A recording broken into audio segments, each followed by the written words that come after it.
Hello dear students, आप सभी का फिर से वेलकम इस क्लास में। और जो आज का हमारा टॉपिक है motion of A charge particle in A helical path. पिछली क्लास में हमने जो पढ़ा था motion of charge particle in a uniform magnetic field, but वो मोशन था सर्कुलर पाथ में।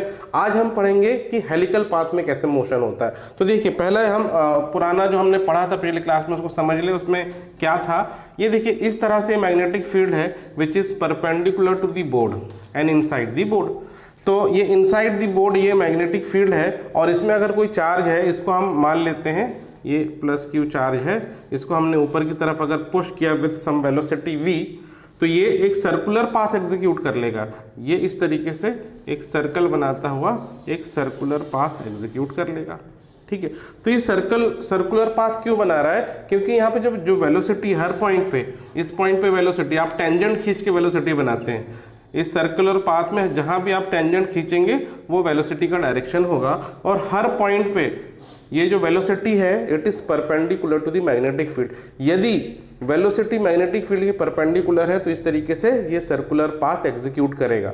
मान लेते हैं अभी ये मैग्नेटिक फील्ड का अगर हम डायरेक्शन चेंज कर दें, अब मैग्नेटिक फील्ड को मान लेते हैं मैं इधर एक्स एक्सिस पॉजिटिव डायरेक्शन में अगर रखता हूं, ठीक है, और ये है मैग्नेटिक फील्ड का डायरेक्शन। अब चार्ज को अगर हम इसके y एक्सिस में ऊपर की तरफ अगर पुश करें विद सम वेलोसिटी v, ठीक है, तो ये किस तरीके से पाथ एग्जीक्यूट करेगा? अभी भी देखिए, ये वेलोसिटी और मैग्नेटिक फील्ड इनके बीच में 90 डिग्री है, ये परपेंडिकुलर है, तो भी ये सर्कुलर पाथ एग्जीक्यूट होगा। अब सर्कल कैसे बनेगा? देखिए, आप सर्कल का डायरेक्शन समझिए, इसमें फोर्स कैसे लगेगा। इसके चार्ज के ऊपर जो फोर्स लगता है उसका फॉर्मूला होता है Q v cross b। This is formula of force of on charge in a magnetic field.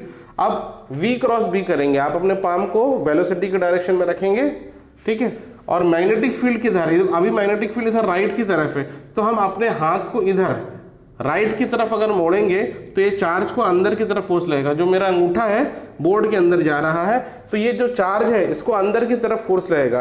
तो ये जो चार्ज ऊपर जा रहा था, ऊपर न जाके बोर्ड के अंदर जाके फिर रोटेट होके फिर इस तरह से घूमते हुए एक ऐसा सर्किल बना लेगा। ठीक है, तो अगर मैग्नेटिक फील्ड इस डायरेक्शन में, तो सर्कल ऐसा बनेगा, YZ प्लेन में बनेगा। लेकिन अगर मैग्नेटिक फील्ड परपेंडिकुलर डायरेक्शन में है तो जो सर्कल है XY प्लेन में बनेगा। ठीक है, तो ये तो कंडीशन हो गई कि जब 90 डिग्री हो वेलोसिटी एंड मैग्नेटिक फील्ड तो सर्कुलर पाथ बनेगा। लेकिन अगर 90 डिग्री ना हो, कोई दूसरा एंगल हो, तो उस केस में कैसा पाथ बनेगा?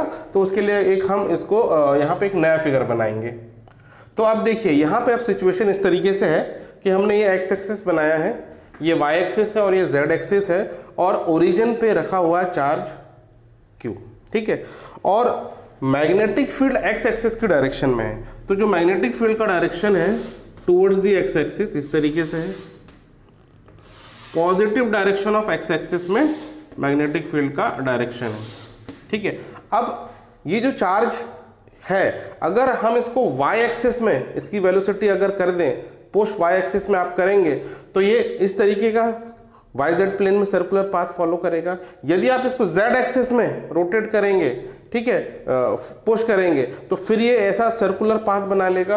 तो y एक्सिस और z एक्सिस दोनों ही 90 डिग्री है इस x एक्सिस की, यानी मैग्नेटिक फील्ड के। ये मैग्नेटिक फील्ड का डायरेक्शन है, दोनों ही केस में सर्कुलर पाथ बनेगा। लेकिन अगर हम अब इस चार्ज को देखिए इस डायरेक्शन में विथ वेलोसिटी v हम इसको पुश कर रहे हैं, तो देखिए मैग्नेटिक फील्ड से ये कुछ एंगल बना रहा है। मान लेते हैं ये एंगल है थीटा, ये मैग्नेटिक फील्ड से थीटा एंगल बना रहा है। तो इस केस में सर्कुलर पाथ फॉलो नहीं करेगा, ये हेलिक्स बनाएगा। हेलिक्स कैसे बनाएगा? देखिए, जैसे ही आपने इसको इस मैग्नेटिक फील्ड में पुश किया with velocity v in this direction, ये क्या करेगा, एक इस तरीके से इसके ऊपर जो फोर्स लगेगा वो उसको रोटेट करवाएगा। लेकिन एट द सेम टाइम, क्योंकि यहाँ पे जो है इसके दो कंपोनेंट होंगे वेलोसिटी के, उस वजह से ये इस तरीके का देख एक हेलिकल पाथ ऐसा बनाएगा। और ये सर्कल तो बनाएगा, ये स्प्रिंग के जैसा बनाएगा, और ये गोल गोल घूमता हुआ आगे बढ़ता जाएगा। ये इस एक्स एक्सिस में आगे बढ़ता जाएगा, और इस तरीके के ही पाथ को हम हेलिकल पाथ कहते हैं, और ये हेलिक्स होता है एक तरीके से। ठीक है, तो ये देखिए, ये तो था हमारा velocity v, this is velocity v, और ये कुछ एंगल पे है। अब इस वेलोसिटी के देखिए दो कंपोनेंट होंगे। हम इस वेलोसिटी को एक्स एक्सिस और वाई एक्सिस के अलोंग रिजॉल्व कर सकते हैं। यदि हम इसको रिजॉल्व करेंगे यहाँ एक्स एक्सिस के अलॉन्ग, तो ये हो जाएगा v cos थीटा, और ये ऊपर वाला हो जाएगा v sin थीटा। ठीक है, ये हो जाएगा v cos थीटा और ये हो जाएगा v sin थीटा। दो कंपोनेंट में हम रिजॉल्व कर सकते हैं। ये जो हॉरिजॉन्टल कंपोनेंट है, this component is along the parallel direction of the magnetic field, यानी मैग्नेटिक फील्ड के पैरेलल डायरेक्शन में है, तो हम इसको ऐसा भी कह सकते हैं v पैरेलल। ठीक है, इसका मतलब है v जो पैरेलल है मैग्नेटिक फील्ड के, ये वाला कंपोनेंट है v cos थीटा, और ये वाला जो कंपोनेंट है इसको हम कहेंगे टेंजेंट या परपेंडिकुलर कंपोनेंट कह सकते हैं। ठीक है, मतलब ये जो है मैग्नेटिक फील्ड के परपेंडिकुलर है ये वाला कंपोनेंट, तो v परपेंडिकुलर लिखा हमने, and this is v sin theta. ठीक है, तो देखिए यहाँ पे वेलोसिटी के दो कंपोनेंट है, तो ये जो पैरेलल कंपोनेंट है मैग्नेटिक फील्ड के पैरेलल, ये वाला कंपोनेंट क्या करेगा, इस चार्ज को इस डायरेक्शन में आगे की तरफ पुश करेगा। तो ये जो लीनियर मोशन हो रहा है यहाँ पे आगे की तरफ ये चार्ज बढ़ रहा है, किस कंपोनेंट की वजह से बढ़ रहा है, वेलोसिटी के इस पैरेलल कंपोनेंट की वजह से बढ़ रहा है।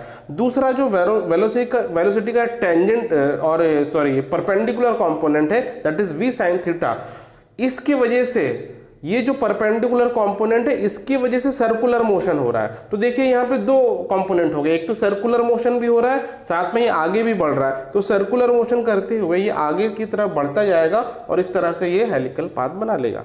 ठीक है, अब यहाँ पे हम फिर वही कॉन्सेप्ट लगाएंगे, क्योंकि यहाँ पे सर्कुलर मोशन भी हो रहा है, तो यहाँ पे ये जो सर्कल बन रहा है इसका एक रेडियस भी होगा। हमने पिछली क्लास में रेडियस का फॉर्मूला क्या होता है वो डिराइव किया था, वही चीज centripetal force is equal to magnetic force equate करके आप वही इक्वेशन यहाँ भी अप्लाई कर सकते हैं। तो फाइनल जो एक्सप्रेशन क्या आया था हमारा, R is equal to M V Q B, ये था फाइनल एक्सप्रेशन। लेकिन ये सर्कुलर पाथ यहाँ पे इस कंपोनेंट की वजह से हो रहा है जो परपेंडिकुलर कंपोनेंट है, तो यहाँ पे आप वेलोसिटी में लिखेंगे v परपेंडिकुलर, यानी ये वाला कंपोनेंट होगा इस रेडियस को डिफाइन। रेडियस क्यों बन रहा है, सर्कुलर मोशन की वजह से, और सर्कुलर मोशन इस कंपोनेंट की वजह से हो रहा है। तो अगर ये v की वैल्यू यहाँ आप रख देंगे इसमें, तो अब ये देखिए r का क्या फॉर्मूला हो जाएगा, M V sine theta upon Q B. तो इस तरीके से हमने क्या किया, हमने निकाल लिया रेडियस। अब इसी तरह हम टाइम पीरियड भी निकाल सकते हैं कि एक लूप कंप्लीट करने में, एक सर्कल कंप्लीट करने में कितना टाइम लगेगा। तो टाइम पीरियड का फॉर्मूला देखिए क्या है, 2 पाई r यानी सरकमफ्रेंस जो भी होगा इसका, डिवाइडेड बाय v परपेंडिकुलर। ठीक है, टाइम पीरियड किस वजह से हो रहा है, मोशन सर्कुलर मोशन हो रहा है, एक सर्कल करने में जो टाइम लगा तो वो टाइम है ये। तो यहाँ पे जो वेलोसिटी का कंपोनेंट कौन सा आएगा, यही वाला कंपोनेंट आएगा। अब देखिए r की वैल्यू यहाँ से आप इसमें पुट करेंगे और v की वैल्यू वहाँ से पुट करेंगे, तो इसको हम किस तरीके से लिख सकते हैं, this is 2 pi v perpendicular हो गया v साइन थीटा, और r की जगह आप ये रख लो, तो r की वैल्यू हो गई M v sine theta whole divided by Q B. ठीक है, इसमें से देखिए साइन v साइन थीटा और v साइन थीटा तो कट जाएगा, तो फाइनली क्या बचा, तो बचा 2 पाई बचा, फिर ऊपर m बचा है और डिनोमिनेटर में क्या बच गया, क्यू बी। तो ये बना final expression of time period. ठीक है, तो ये हुआ टाइम पीरियड। इसका रेसिप्रोकल कर लो तो इसका फ्रीक्वेंसी भी आ जाएगा, तो जो फ्रीक्वेंसी हो जाएगा इसी का reciprocal, that is Q B upon 2 pi M. ठीक है, तो ये हो गया फ्रीक्वेंसी। अब देखिए हमने क्या निकाल लिया, रेडियस भी निकाल लिया, टाइम पीरियड निकाल लिया, फ्रीक्वेंसी भी निकाल लिया, हम वेलोसिटी भी निकाल सकते हैं इसी एक्सप्रेशन को यूज करके, मैग्नेटिक फील्ड भी पूछा जा सकता है। तो क्वेश्चन के अकॉर्डिंग हम कोई भी फॉर्मूला इसमें से यूज करके जो भी रिक्वायर्ड क्वांटिटी है वो निकाल सकते हैं। तो ये तो हुआ इसके बारे में कि radius, time period and frequency. अब इसमें एक चीज और होती है जिसे हम कहते हैं पिच लेंथ। यहां से देखिए पिच का मतलब क्या होता है, जब एक रोटेशन कंप्लीट करेगा सर्कल, जैसे यहां से सर्कल स्टार्ट हुआ और ये एक सर्कल घूम गया, तो लेकिन यहाँ पे तो ये तो सर्कुलर पाथ है, साथ साथ में हॉरिजॉन्टली भी मूव कर रहा है ना, तो एक सर्कल कंप्लीट होने में हॉरिजॉन्टली ये कितना आगे बढ़ जाएगा, उसी को कहेंगे 1 पिच। ये पिच लेंथ है, ठीक है। अब इसकी वैल्यू कितनी होती है इसको हम कैलकुलेट कर लेते हैं, तो इसके लिए थोड़ा सा यहाँ रब कर लेते हैं। अब देखिए जो पिच जो है ये हॉरिजॉन्टल डिस्टेंस है या हॉरिजॉन्टल डिस्प्लेसमेंट ऐसे भी कह सकते हैं, तो वही वाला फॉर्मूला आप लगा सकते हैं, pitch is equal to velocity into time, ठीक है। Displacement is equal to velocity into time, वही फॉर्मूला आप लगा सकते हैं, वेलोसिटी इनटू टाइम। लेकिन यहां से यहां जाने में कौन सा वेलोसिटी होगा यूज करेंगे, अब आप यहां जो पैरेलल कंपोनेंट है वेलोसिटी का वो यूज करेंगे, क्योंकि इसी पैरेलल कंपोनेंट की वजह से ये आगे बढ़ रहा है, ठीक है। इसी पैरेलल कंपोनेंट की वजह से आगे बढ़ रहा है। तो देखिए अब हम इसको क्या लिखेंगे, v parallel component into time. Time यहाँ पे क्या होगा, एक सर्कल कंप्लीट करने में जो टाइम लगा उतने टाइम में एक पिच भी कवर होगा हॉरिजॉन्टल डिस्टेंस में। तो जो अभी हमने टाइम का एक्सप्रेशन लिखा था वो इसको यूज कर लो, और ये वाला एक्सप्रेशन आप इसको पुट करेंगे तो फाइनल आंसर आ जाएगा आपका v cos theta into 2πm upon QP। ये v का फॉर्मूला, ये टाइम पीरियड का फॉर्मूला, तो इसमें कुछ कैंसिल तो हो नहीं रहा है, तो यही है final expression. This is 2πm